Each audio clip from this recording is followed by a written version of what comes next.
Assalamualaikum warahmatullahi wabarakatuh. Alhamdulillahirabbil alamin. Wassalatu wassalamu ala imamil muttaqin, qaidil mujahidin, sayyidina Muhammadil amin, wa man tabi'a hudahum ila yaumiddin. Amma ba'du, rabbi shrah li sadri wa yassir li amri wahlul 'uqdatam min lisani yafqahu qawli. Alhamdulillah, marilah sama-sama kita merafakkan setinggi rasa kesyukuran kita kepada Allah Subhanahu wa taala kerana dengan kasih sayang dan pilihan Allah Subhanahu Wa Taala dapat sama-sama kita bersama dalam web TV Haluan pada malam ni. Lebih dulu saya ucapkan terima kasih banyak kepada Haluan kerana memberi ruang pada saya untuk berkongsi sedikit ilmu dengan pelajar-pelajar, mahasiswa, mahasiswi dan juga pelajar-pelajar sekalian. Terutamanya dalam suasana PKP yang kita lalui sekarang ini, dan suasana yang begitu mencabar, dalam suasana yang di sana sini kita perlu saling bantu-membantu dan ingat-ingat sama kita, saling kuat memperkuat sama kita. Semoga insya-Allah dengan ingatan-ingatan yang seperti ini dapat memberi kepada kita satu kekuatan, satu zat, satu bekalan yang dapat kita mengharungi ujian yang diberi oleh Allah SWT kepada kita. Jadi tidak lupa pula untuk saya nak mengucapkan selamat untuk kita menyambut Ramadan. Ramadan al-Mubarak, Ramadan Karim. Kerana sesungguhnya kita perlu masuk dalam bulan Ramadan ini dengan keadaan yang penuh persiapan, insya-Allah. Dan mudah-mudahan Ramadan yang akan kita lalui ini insya-Allah akan menjadi Ramadan yang terbaik dalam hidup kita, insya-Allah. Allahumma barik lana fi Rajab wa Sya'ban wa balighna Ramadan, insya-Allah. Jadi sebagaimana yang telah diwar-warkan dalam saluran yang ada, bahawa pada malam ini insya-Allah saya akan berkongsi satu maudhu', satu tajuk yang berkait dengan bagaimana kita dapat menukarkan masalah-masalah yang dihadapi itu untuk menjadi peluang. How can we turn problems into opportunities? Jadi saya sebagai mukadimahnya pada malam ni, saya suka apabila bercakap dengan para mahasiswa. Para mahasiswa kerana mahasiswa adalah golongan muda yang terpilih dan mempunyai potensi yang besar. Orang muda ada potensi yang hebat, yang besar, yang diberikan oleh Allah Subhanahu Wa Taala. Jadi oleh kerana itu, para pemuda, mahasiswa, mahasiswi yang ada perlu merancang. Anda perlu merancang sesuatu agar dapat berperanan seperti yang sepatutnya. Kalau sekiranya pemuda-pemuda, golongan-golongan siswa, golongan-golongan siswi rosak, maka akan runtuhlah masa depan negara. Dan akan runtuh ummah dan akan rosaklah masa depan ummah, masa depan Islam.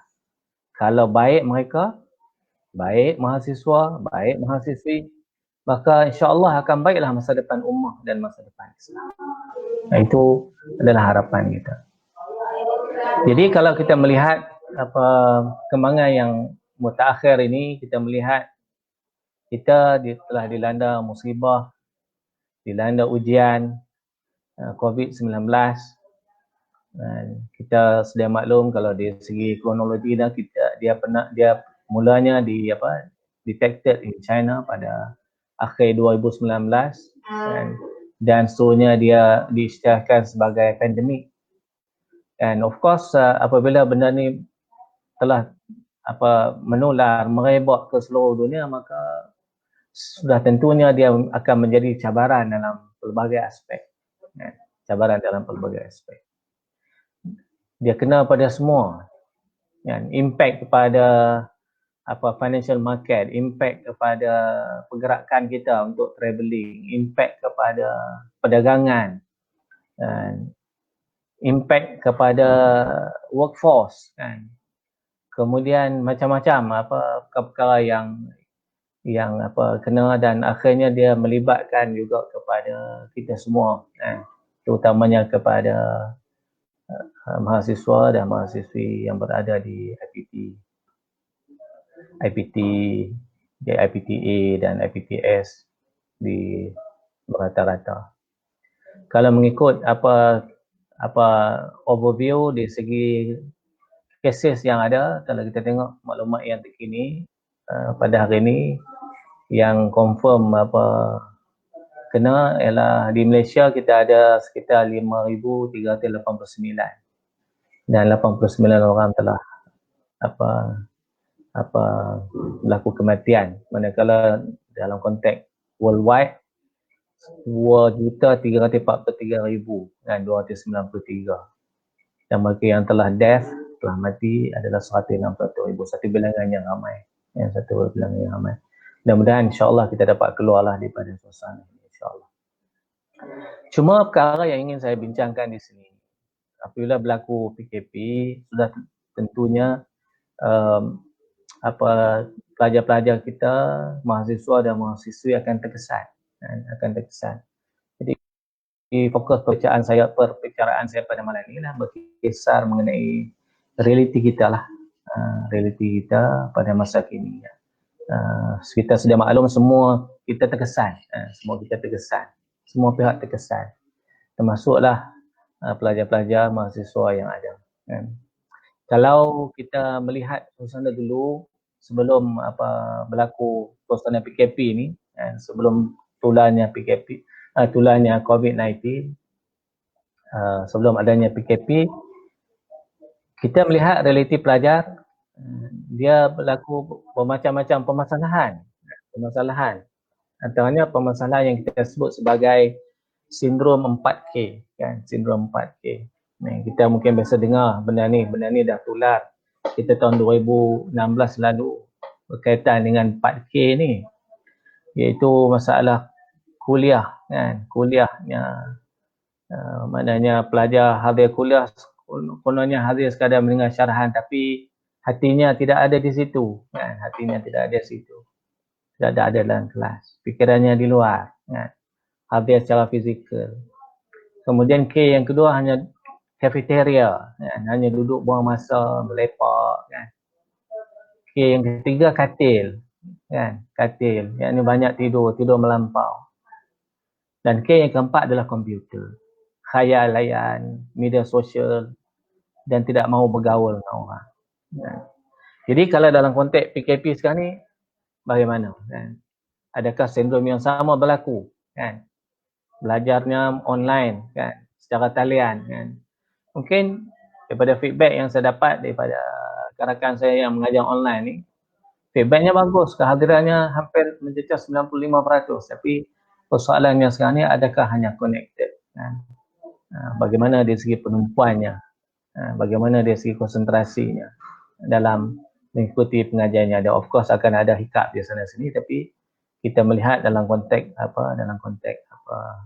penumpuan, kehadiran penumpuan, fokus dalam kuliah yang diberi. Kemudian dalam konteks realiti kita juga ialah berkait dengan kesihatan emosi. Kalau dalam suasana sekarang ni memang bercampur dari segi emosi kita, dari segi stresnya, dari segi anxiety-nya, dari segi fobia. Macam mana kita nak berdepan dengan suasana yang ada, perlu ada adjustment, pengubah suai di sana dan di sini, panik, depression, ini antara perkara yang pelajar-pelajar, mahasiswa dan mahasiswi berdepan, bukan siswa-siswi sahaja, bahkan boleh kata semua kalangan. Kemudian dalam suasana sekarang ni juga, kalau yang dulu, kemudian yang sekarang, kita tengok berlaku gejala sosial, menurut hawa nafsu, tidak jelas matlamat, kosong jiwa daripada iman, hilang identiti sebagai seorang Muslim, jiwa berpenyakit dan mudah untuk kita terjebak pada maksiat. Kalau ikut dari segi maklumat-maklumat yang saya dapat dalam grup surau-surau masjid Negeri Selangor ni, kalau daripada maklumat yang dapat, masa PKP ni maknanya banyak pula dari segi apa pihak-pihak yang melayari web-web yang tidak sepatutnya, kan. Patutnya dalam suasana musibah ini kita banyak dekat dengan Allah, tapi ada juga sebahagian ataupun segelintir, kita harap segelintir lah yang melakukan perkara yang tak sepatutnya. Jadi itu adalah realiti pelajar, kan, pada masa kini, kan. Dan bagaimana kita nak menangani perkara ini, kan, seperti mana yang telah dianjurkan oleh agama kita, oleh dinul Islam kita. Jadi melihat kepada permasalahan tadi, permasalahan yang dekat dengan kita, kan, apakah haluan pelajar kita, haluan kita sebagai seorang pelajar Muslim, kan? Semestinya kita perlu mempunyai haluan ataupun mempunyai direction, hala tuju kita, kan. Jadi seorang yang tidak ada hala tuju ni, maka hidupnya dia akan terumbang. Justru itu kita sebagai seorang pelajar Muslim, mahasiswa, mahasiswi, kita perlu mempunyai haluan, kan, hala tuju kita. Jadi yang pertama sekali dari segi hala tuju kita ialah, of course kita perlu memahami konsep hidup yang betul, kan. Faham betul-betul tentang kenapa kita hidup, konsep hidup yang betul, kan. Kerana memahami konsep hidup yang betul ini adalah sesuatu yang amat penting dalam kehidupan kita. Kalau kita tidak memahami konsep hidup yang betul ini, maka kita akan menjalani kehidupan yang salah, kan, dan akan berlaku penyelewengan ataupun inhiraf daripada landasan Islam yang sebenar, kan. Jadi perlu kita faham konsep hidup yang betul. Sebab hidup kita sebagai seorang Muslim itu sebenarnya Allah SWT sebut dalam Al-Quran surah Az-Zariyat ayat 56. A'udzubillahi minasyaitonirrajim wa ma khalaqtul jinna wal ins illa liya'budun. Jadi hidup kita ini sebenarnya untuk beribadah kepada Allah Subhanahu wa taala. Itu perkara yang pertama. Perkara yang kedua dari segi hala tuju kita sebagai seorang pelajar Muslim ni ialah dari segi objektif. Objektif kita menuntut ilmu itu mesti betul, kan? Mesti betul, kan? Apa saja cabaran yang ada, kan? Belajar online ke, belajar face to face ke, cabarannya memang ada. Tapi yang penting sekali, objektif kita dalam menuntut ilmu mesti betul, kan? Sebab kita sudah maklum bahawa menuntut ilmu itu adalah wasilah ataupun jalan untuk kita berubudiyah kepada Allah Subhanahu wa taala. Sebab itu dalam agama kita, dalam ajaran Islam, menuntut ilmu itu adalah satu kefarduan. Menuntut ilmu itu adalah satu kefarduan bagi setiap muslimin dan muslimat. Sabda Nabi Muhammad sallallahu alaihi wasallam, talabul ilmi fariidatun ala kulli muslim wa muslimah. Atau kama qala Rasul sallallahu alaihi wasallam. Kan, menuntut ilmu itu adalah satu kefarduan bagi setiap muslim, kan.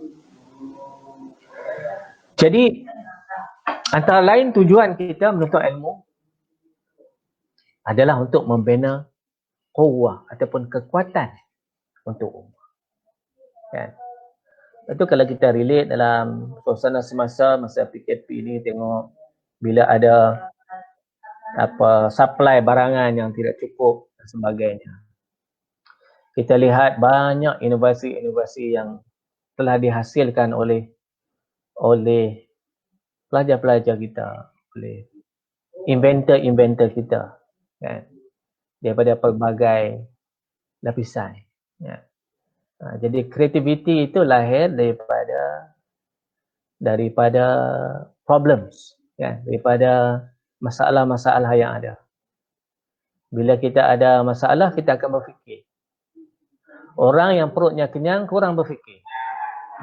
Tapi orang yang kurang dari segi makannya, kemudian ada masalah-masalah yang dihadapi, maka dia akan berfikir dan mencari jalan insya-Allah untuk berdepan dengan permasalahan yang ada.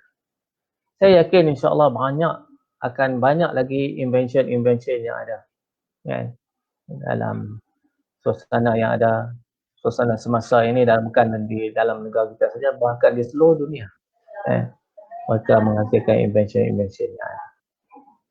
Jadi balik pada tadi, kita menuntut ilmu adalah untuk membina kekuatan ummah Islam dan juga mencari maslahah untuk masyarakat manusia, kan, bagi rahmat kepada seluruh alam, hasilan daripada ciptaan-ciptaan kita, invention yang dibuat, dan inovasi yang dibuat.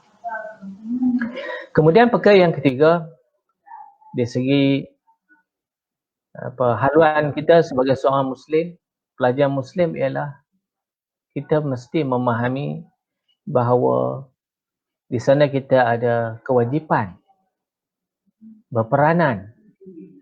Setiap kita ada peranan, iaitu nak menegakkan keadilan, menegakkan kebenaran dan menegakkan keamanan sejahtera.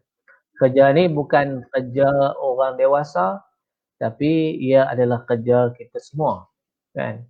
Sebagai seorang Muslim, kita berperanan nak menegakkan agama Allah Subhanahu Wa Taala.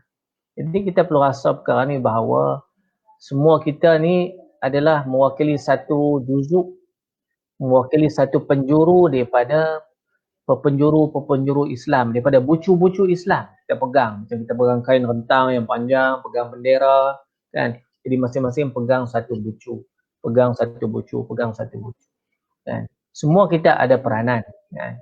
Ada peranan untuk pembangunan ummah ini, kan. Jangan kita serah kepada ustaz-ustaz ataupun asatizah sahaja.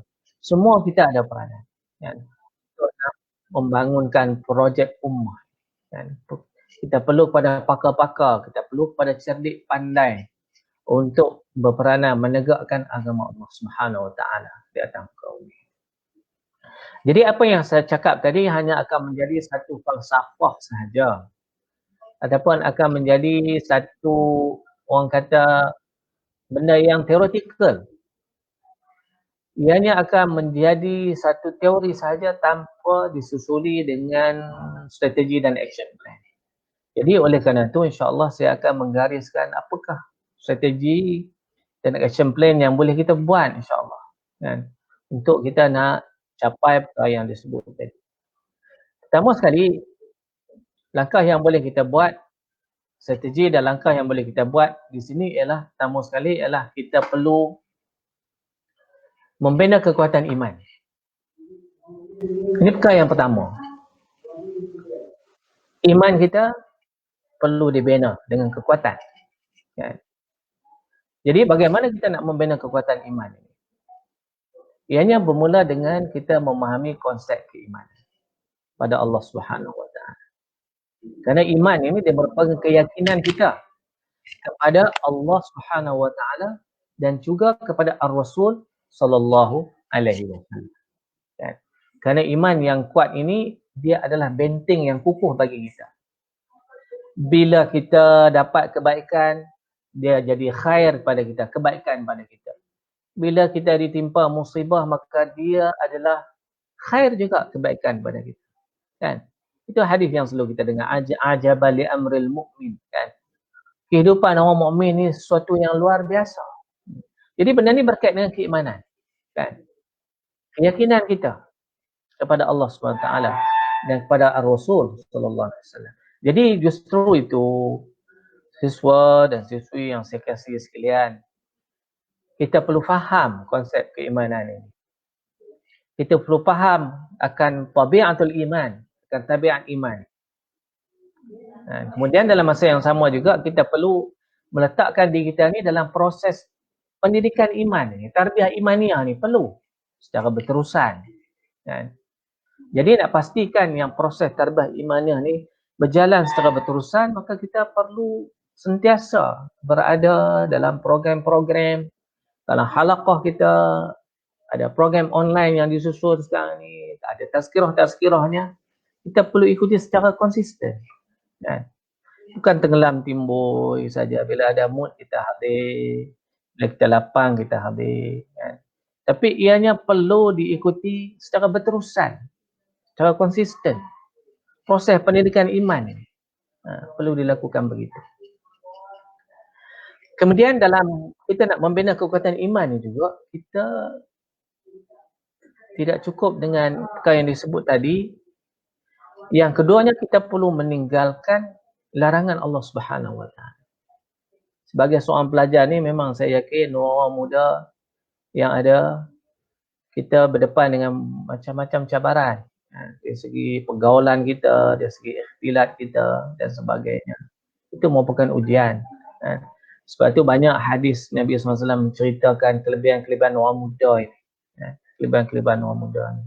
Jadi, bagi kita, sebagai mahasiswa, macam mana kita nak jadikan, nak berusaha agar kita dapat meninggalkan larangan Allah Subhanahu Wa Taala. Dan menjauhi maksiat. Kemudian menjauhi bi'ah maksiat, suasana maksiat. Sebenarnya mudah sungguh untuk kita terjebak pada maksiat. Melihat perkara yang haram, mendengar perkara yang haram, membuang masa. Sebaliknya, kita nak tunaikan semua kewajipan-kewajipan yang Islam suruh. Solat kita, puasa kita, menutup aurat dan sebagainya. Ini yang kedua, iaitu perlu meninggalkan larangan Allah Subhanahu Wa Taala. Kemudian untuk membina iman juga, hal ketiga yang boleh kita buat di sini ialah kita melakukan perkara-perkara yang soleh, membanyakkan amal soleh. Sebab itu mahasiswa dan mahasiswa yang dikasihi sekalian, kita digalakkan buat banyak amalan sunat. Perkara yang wajib, tinggal perkara yang haram, kemudian kita tambah pula dengan perkara yang sunat. Buat kerja dakwah, korbankan sedikit masa kita, tenaga kita, wang ringgit kita untuk menegakkan din Allah Subhanahu Wa Taala. Jadi kita isi hidup kita dengan amal soleh ni, kita bersahabat dengan orang yang baik. Kita muhasabah diri kita, kita ada mutabaah harian kita, bertaubat, kita membaca Al-Quran, kita membaca hadis dan buku-buku yang muktabar.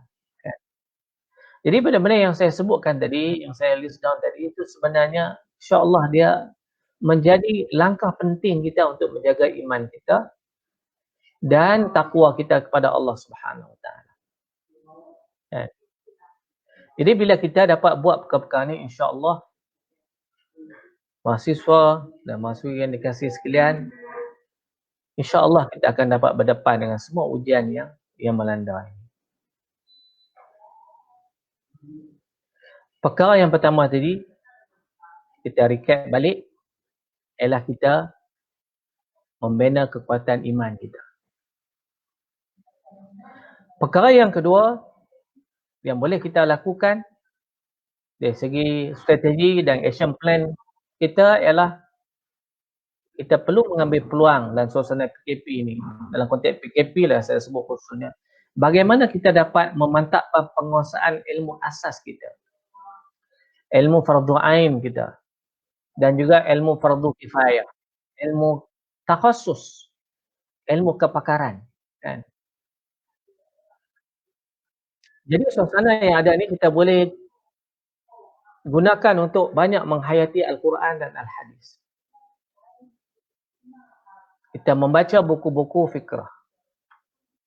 Kita mendalami ilmu tauhid dan ilmu fiqh. Kita sentiasa mengikuti program tarbiyah. Manakala dalam bidang takhasus pula, kita dari segi kepakaran kita, tengoklah pada bidang kita masing-masing. Kalau yang buat bidang kedoktoran, dia menguasai Kejuruteraan dia menguasai, bidang IT dia menguasai, bidang perniagaan dia kuasai. Mana bergantung pada bidang yang diceburi masing-masing, kan. Cuma dalam konteks kita di sini ialah dalam suasana sekarang ini, kalau sebelum PKP pun semestinya kita sebagai seorang mahasiswa ni kita nak kena mempunyai cara belajar yang bersistematik, kan. Cara belajar yang efektif, yang berkesan, kan. Jadi suka saya nak recap di sini apakah teknik belajar yang berkesan, kan. Antaranya ialah belajar secara berkumpulan, kan, study group. Macam mana kita nak buat perbincangan secara grup, secara online dalam suasana sekarang ni, kan. Study group, study seorang-seorang tak jadi, dia mesti bergerak secara berkumpulan. Tapi berkumpulan yang sungguh-sungguh, buat perjanjian siap-siap dengan kawan kita, kan. Belajar berkumpulan, tak mau belajar 10 minit bersembang 40 minit, kan. Kemudian hadir kelas 100%, kan. Tadi saya dah sebut tadi dalam suasana PKP ni pengajaran secara alamat talian, secara online, kan. Jadi pada masa kuliah tu biasanya pensyarah dia akan menjelaskan perkara yang paling penting, kan. Apa benda yang paling penting yang perlu kita ketahui selain daripada nota-nota yang dia bagi, kan, selain daripada bahan-bahan yang dia bagi dalam menggunakan saluran-saluran yang lain, menggunakan Google Classroom dan sebagainya. Jadi kita hadir kelas 100%. Jadi macam saya sebut tadi, hadir kelas saja sindrom 4P tadi, kita tak mahu kita hadir kelas secara fizikal tapi hati kita di mana-mana, kan. Kita tak mahu kita connected dalam online classroom kita, dalam Google Meeting kita, tapi sekadar connected tapi entah kita ke mana-mana, kan. Kemudian kita sentiasa berjumpa dan berbincang dengan pensyarah kita dan guru kita bila ada masalah. Lebih-lebih lagi dalam suasana pembelajaran secara talian sekarang ini. Kita make sure kita dapat clarification daripada sumber dia, bukan daripada kawan-kawan kita. Mesti daripada sumber dia, kan. To clarify, kita sentiasa tanya guru kita, tanya pensyarah kita, betulkah yang dimasukkan begini? Betulkah yang dimasukkan sekian-sekian? Betulkah projek ni kena buat itu dan ini, kena submit sekian-sekian? Jadi sentiasa dapat daripada sumbernya, bukan daripada orang kedua ataupun orang ketiga. Kemudian yang seterusnya ialah dari segi teknik pembelajaran yang berkesan juga ialah mesti ada jadual waktu, kan. Buat jadual waktu dan kita mengikut jadual tersebut, kan. Walaupun kita berada di rumah, berada mengikuti pelajaran kita di rumah, kita mesti mempunyai jadual waktu yang tersusun dan kita ikut, kan. Kemudian kita menyiapkan tugasan ikut masa yang ditetapkan, kan. Kalau submit sekian masa, ada sekian tarikh, sekian masa, maka kita kena upload sebelum tarikh tersebut, kan. Sebab bila kita submit di luar tempoh tersebut, maka sistem tu dah ditutup. Kemudian kita perlu sentiasa mengulang kaji pelajaran yang kita pelajari, kan. Kadang masa berjalan begitu cepat, jam celak lepas ni dah Ramadan, kan. Lepas Ramadan dah nak raya, lepas raya dah nak ada macam-macam ODL exam 1, ODL exam 2 dan semester dah nak habis, kan. Jadi masa begitu cepat berlalu. Jadi nak kena cepat ulang kaji. Dan selain daripada itu, yang saya rasa yang tidak kurang penting ialah macam mana kita nak menguasai penggunaan perpustakaan ataupun library. How to do research. Macam mana nak akses bahan online. Bagaimana penggunaan komputer kita, kan. Dan juga dari segi penguasaan bahasa Inggeris kita. These are yang saya rasakan antara teknik-teknik yang biasa kita tahu, kan. Tapi kita nak kena tune balik dengan suasana pembelajaran yang secara maya ini, insya-Allah. Mudah-mudahan Allah memberi kepada kita kreativiti dan kekuatan untuk kita nak membuat dari segi adjustment, dari segi suasana yang ada ni.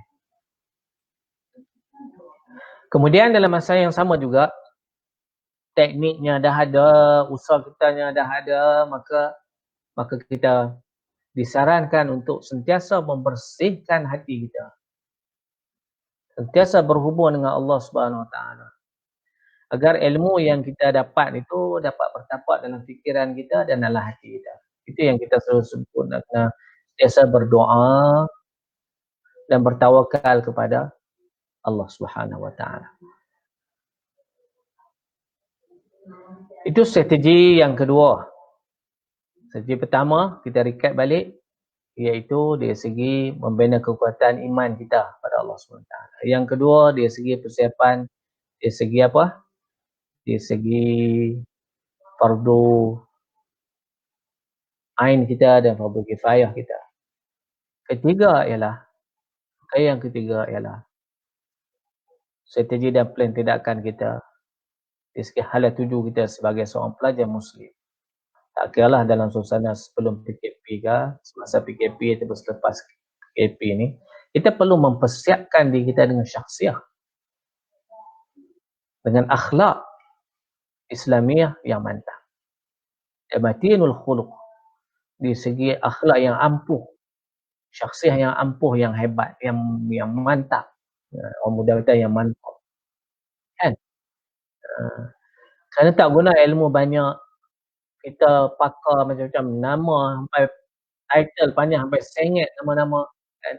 Tapi tidak ada gunanya kalau tidak ada akhlak, tidak ada adab, kan?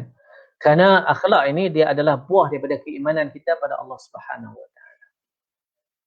Akhlak adalah buah daripada keimanan yang benar, yang betul pada Allah Subhanahu Wa Taala, kan? Jadi dalam konteks akhlak ni, model kita yang terbaik siapa? Betul. Model kita yang terbaik adalah akhlak Rasulullah sallallahu alaihi wasallam. Kan? Khuluquhu al-Quran. Innama bu'ithtu liutammima makarimal akhlaq. Tujuan Rasulullah diutuskan kepada kita ni adalah untuk nak menyempurnakan akhlak yang mulia. Jadi sebab tu kita nak jadikan Rasulullah tu sebagai model kita. Sebagai model. Sebagai uswah kita. Sebab ada orang yang buat PhD, saya ingat saya diceritakan pada saya, kadang dia punya impress dengan penyelia dia, sampai semua penyelia dia buat dia nak ikut, kan? Tak boleh lah macam tu, kan? Penyelia dia isap pipe, dia pun nak isap pipe juga, kan? Jadi tak kena lah macam tu. Patutnya dia kena mencontohi model dia adalah Rasulullah SAW. Kemudian dalam mempersiapkan diri kita dengan akhlak yang mantap ini juga ialah kita kena buang sifat-sifat yang tercela dalam diri kita. Kalau dalam istilah tasawuf disebut sebagai membuang sifat-sifat mazmumah, dan sifat-sifat yang tercela. Kemudian diisi dengan sifat-sifat yang mahmudah, iaitu sifat-sifat yang terpuji. Jadi inilah yang kita sebut dalam konteks mempersiapkan diri kita dengan akhlak dan syakhsiah Islamiah yang mantap. Baik.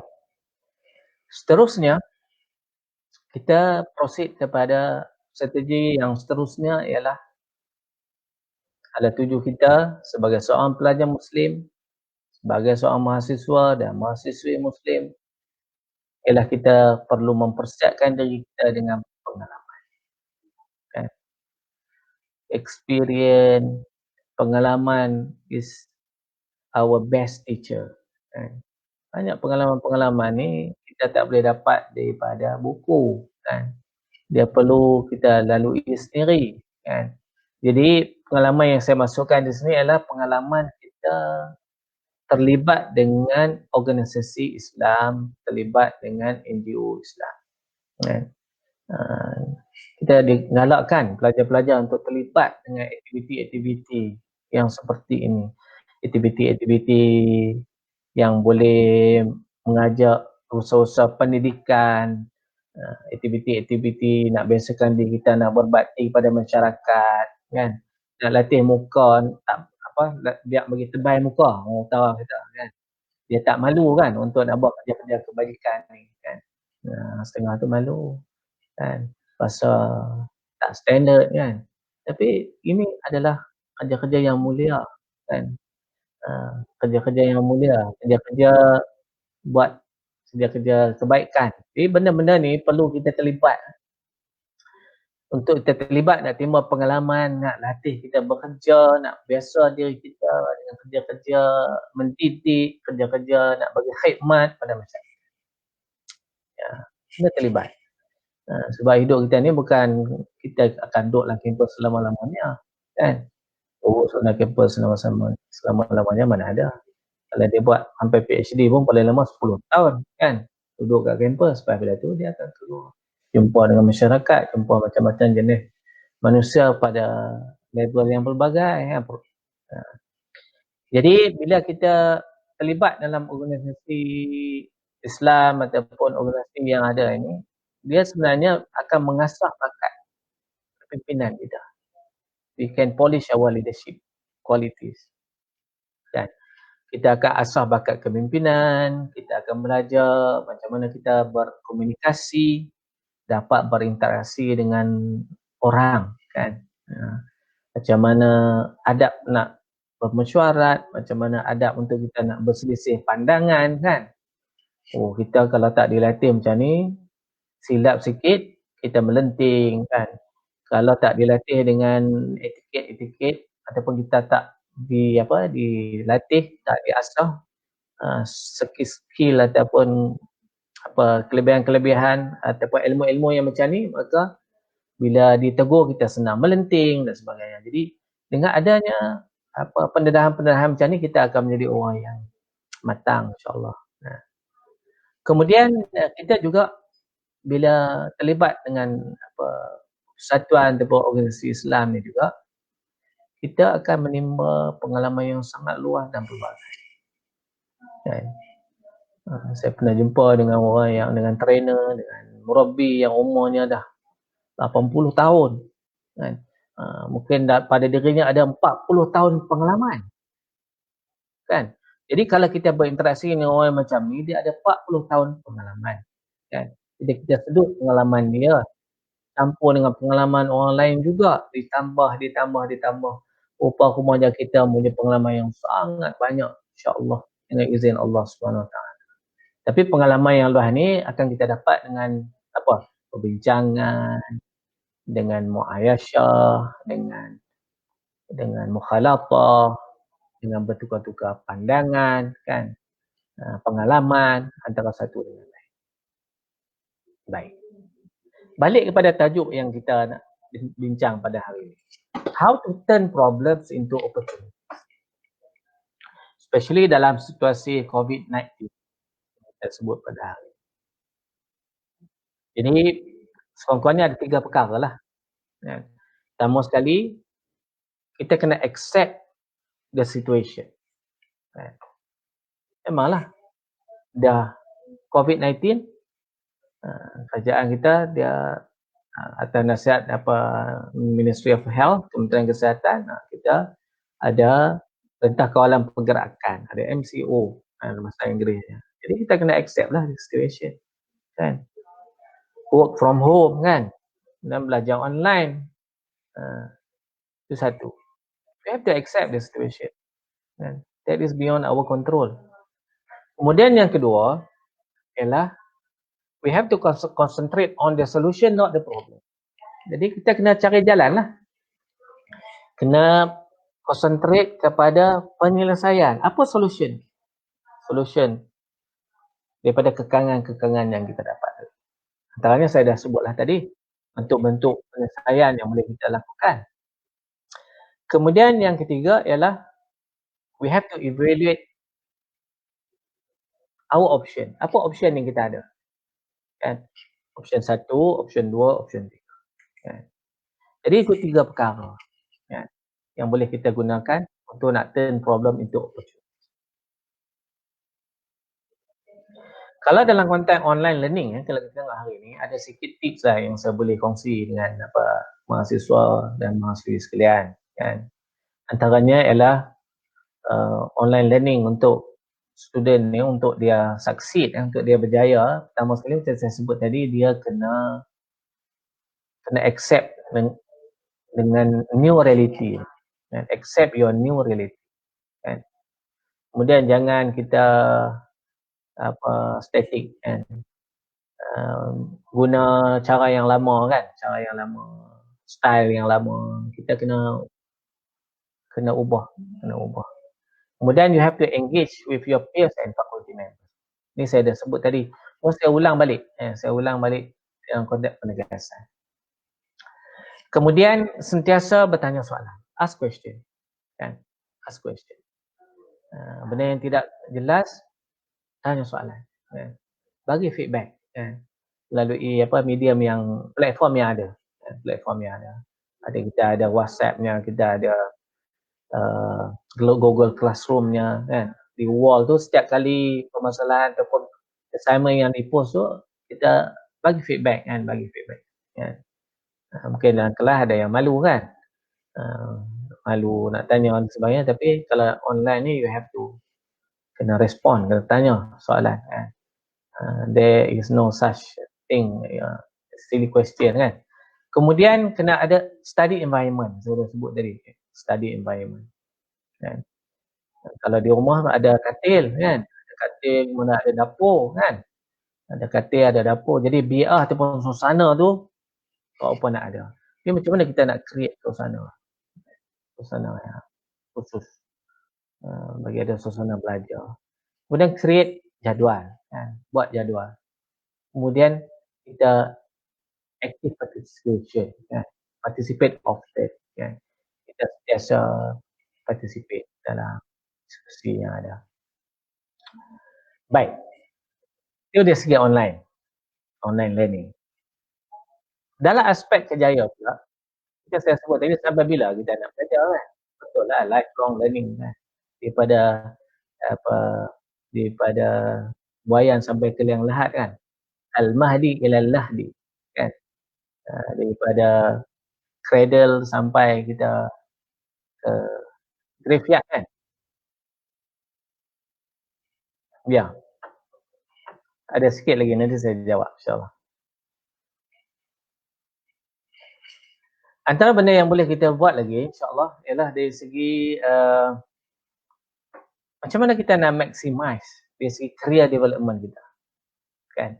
Jadi time yang sekarang ni, kita macam mana kita nak update resume kita, resume, CV kita, create professional online presence kita, kan. Dan kena clean up lah semua kita punya personal social media account ni, kadang posting yang tak apa-apa, kadang buat gambar makanan lah, buat gambar ni. Tapi kali ni kita nak create professional online presence, kan. Practice virtual interview, kan. Cultivate kita punya professional network, kan. Jadi ini antara skill-skill yang saya rasa yang peluang yang boleh kita explore, Jadi sebagai penutupnya, insyaAllah apa yang saya sampaikan ini sebenarnya satu harapan yang tinggi, dan cita-cita Islam pada anda semua, pada pelajar-pelajar Muslim, mahasiswa dan mahasiswa sekalian. Ini satu harapan yang sangat tinggi daripada kita dan juga cita-cita Islam pada pelajar-pelajar sekalian. Sebab Islam perlukan antum, Islam perlukan anda semua, Islam perlukan cerdik pandai yang ada ni, siswa-siswi yang ada intelijen yang tinggi ni, kan. Sebab kena ada pendukung dia, kan. Islam perlu pendukung-pendukung yang hebat macam anda semua, kan, untuk nak tegakkan Islam, nak pertahankan kebenaran Islam dalam seluruh aspek kehidupan. Jadi untuk nak capai benda yang besar-besar tadi tu, semestinya para pelajar, para mahasiswa yang ni kena buat persiapan yang baik dari segi keimanannya, ilmunya, fikrahnya, dan syiah yang sebati insya-Allah. Semoga ilmu yang sikit ini yang saya kongsikan pada malam ini insya-Allah diterima oleh Allah Subhanahu wa taala dan mudah-mudahan insya-Allah kita semua dapat mengambil faedah daripadanya. Wallahu a'lam. Aqulu qawli hadza wa astaghfirullaha li wa lakum. Wassalamualaikum warahmatullahi taala wabarakatuh. Jadi saya bukalah kepada soalan dan saya dipanggil terima satu soalan.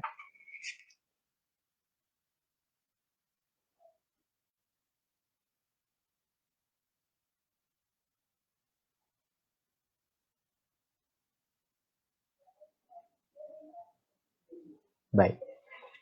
Sebenarnya dalam konteks buku-buku yang boleh dibaca dan untuk ubah paradigm shift kita, pertama sekali adalah bukan buku, kita bermula dengan persiapan tadilah kita sebut dari segi kita membaca Al-Quran. Dalam Al-Quran, kalau Allah sebut dalam surah Ar-Ra'du, kan, a'udzubillahi minasyaitonir rajim, innallaha la yughayyiru ma biqaumin hatta yughayyiru ma bi anfusihim. Allah SWT tidak akan mengubah nasib satu kaum, satu ummah, melainkan mereka mengubah apa yang ada dalam jiwa mereka. Di proses pembangunan jiwa itu penting. Mengubah apa yang ada dalam hati itu penting. Kan? Jadi titik perubahan ini saya nampak dalam buku motivasi ke, dalam kitab-kitab yang penting yang berkait dengan pembangunan diri ini, ya mesti bermula dengan jiwa. Permulaan jiwa. Jadi Tuhan punya badan tu hajat, Tuhan punya badan tu hendak. Jadi dalam suasana musibah ni saya ingat pada tahun 2004 dulu bila berlaku tsunami.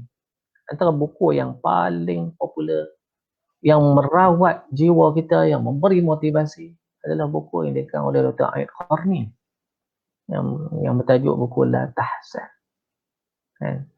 Buku tu pun saya baca juga sekarang ni. Baca kadang pagi-pagi baca dengan anak-anak, baca hadis-hadis, kan, hadis-hadis yang berkait untuk nak membangkitkan balik motivasi kita. Antara kitab dia yang lain yang dikarang oleh Dr. Ain Qarni ni yang bertajuk Majalis As-Salihin, majlis orang soleh. Dalam tu syarat dengan hadis-hadis dan ayat-ayat Al-Quran yang berkaitan dengan bagaimana kita nak membangunkan motivasi itu. Jadi saya rasa tidak ada motivasi yang lebih hebat daripada merujuk kepada sumber-sumber yang Rabbani. InsyaAllah.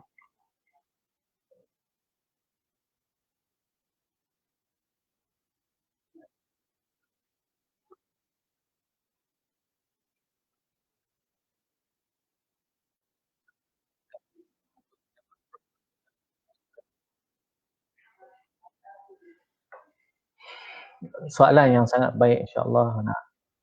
Ada yang bersungguh-sungguh menuntut ilmu, kan, menuntut ilmu sehingga dia mendahulukan menuntut ilmu daripada berkahwin, kan. Jadi banyaklah kisah-kisah kalau kita tengok kisah-kisah ulama-ulama dulu yang hebat, ada yang kesungguhan mereka menuntut ilmu, ada yang sampai tak sempat berkahwin pun ada, kan. Tapi dalam diskusi saya dengan guru-guru, dengan sahabat berkait dengan isu ni, saya nampak contoh kita macam saya sebut tadi lah, contoh kita yang terbaik adalah Rasulullah sallallahu alaihi wasallam. Beliau adalah seorang rasul, beliau juga berkahwin, kan, berkahwin dan ada zuriat, kan. Kemudian dia membahagi-bahagikan masa, kan. Sebab kalau dalam mafhum hadisnya, inna li rabbika 'alaika haqqan wa li nafsika 'alaika haqqan wa li ahlika 'alaika haqqan, kan. Jadi sampailah habis hadis tu, kan. Jadi setiap hak kita ni dengan Tuhan kita ada hak, dengan ahli keluarga kita ada hak, kan.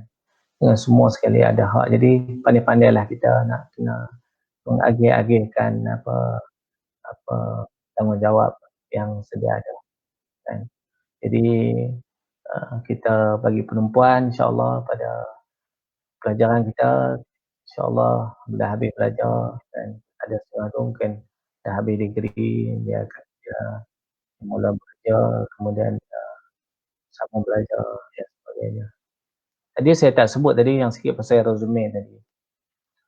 Sekarang ni cabaran mahasiswa sekarang ni juga antaranya ialah dari segi employability kan.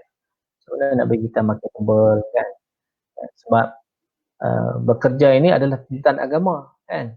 Salah satu mawsafat sifat yang kena ada pada kita ialah kita qadiran 'alal kasbi, kemampuan untuk nak mencari nafkah. Sampai bila kita nak ditanggung oleh parents kita, oleh ibu bapa kita, kita perlu bekerja. Kita perlu bekerja, kita perlu berkeluarga kan, kita akan ada anak sendiri kan.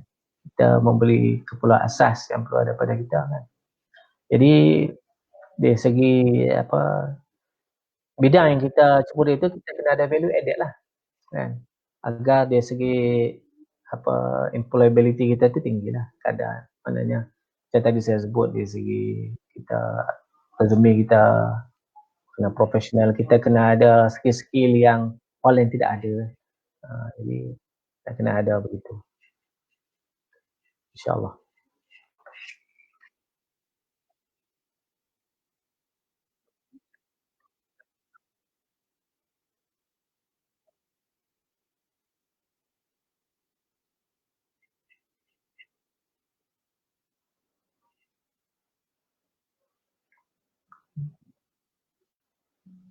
Soalan ni kena tanya Ustaz lah.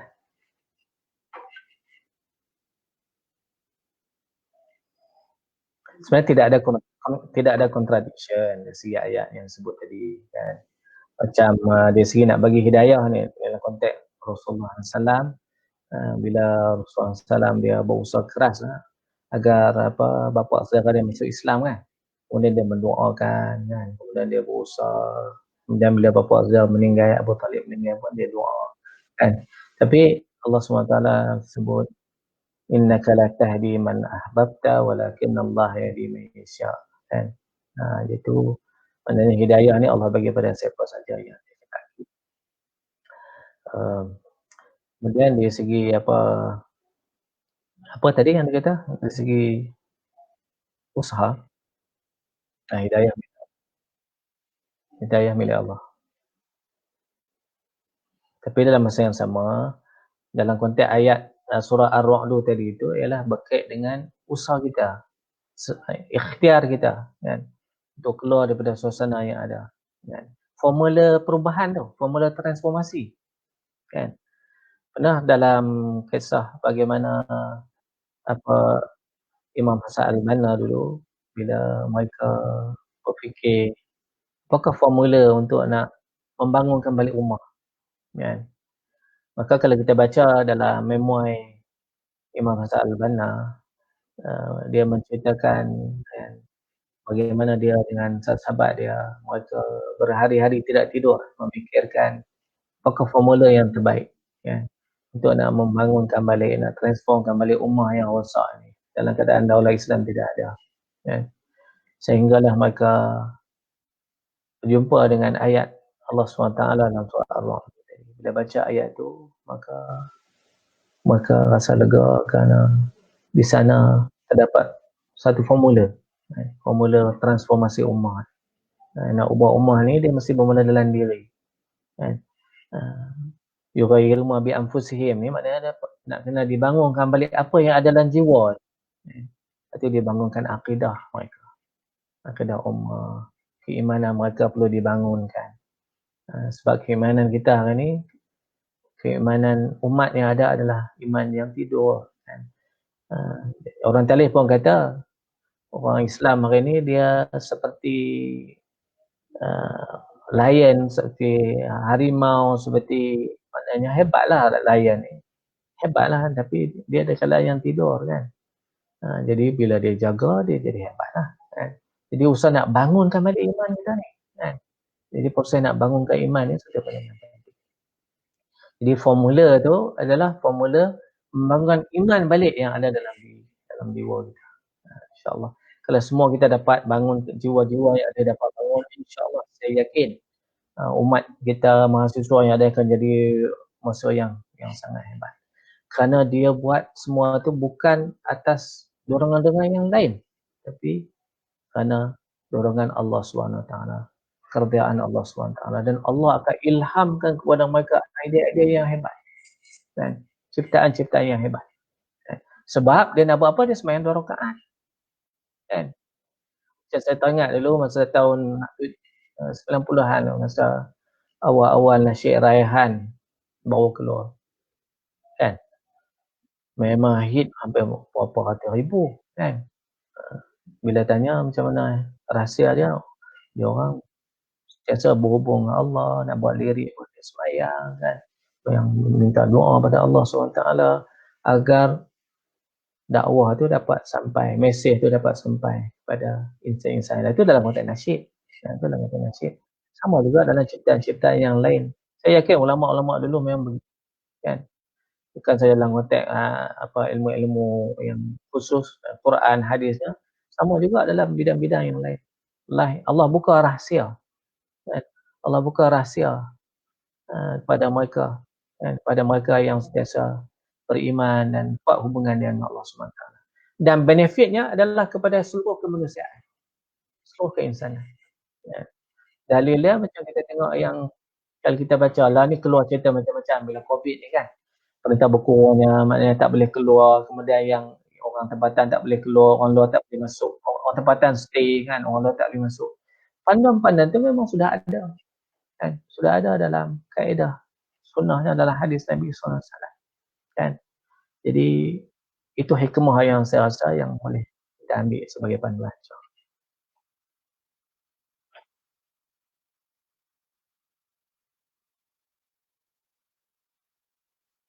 Jadi sebagai kesimpulan dia, mahasiswa dan mahasiswi, pelajar-pelajar Muslim yang saya kasihi sekalian, insyaAllah seperti mana yang saya sebut tadi,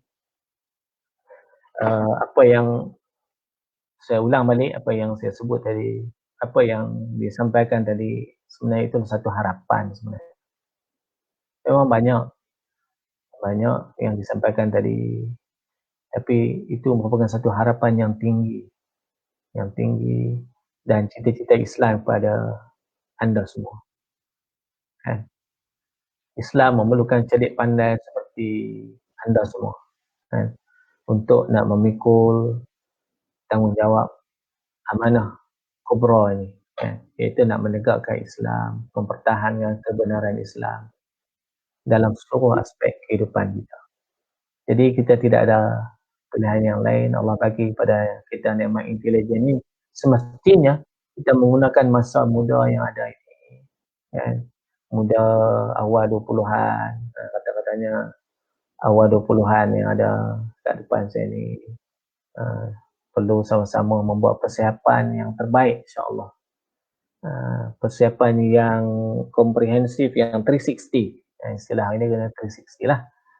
Yang baik dengan keimanannya, dengan ilmunya, dengan fikrah Islamiahnya, dan dengan syakhsiah yang sejati insya-Allah. Itu saja daripada saya. Segala kebenaran itu daripada Allah SWT. Segala kelemahan itu adalah diri saya sendiri. Saya minta ampun daripada Allah SWT. Dan kalau ada kasar bahasa daripada penyampaian saya tadi, saya minta maaf pada pendengar sekalian. Aqulu qali hadza wa astaghfirullahaladzim li wa lakum. Wassalamualaikum warahmatullahi taala wabarakatuh.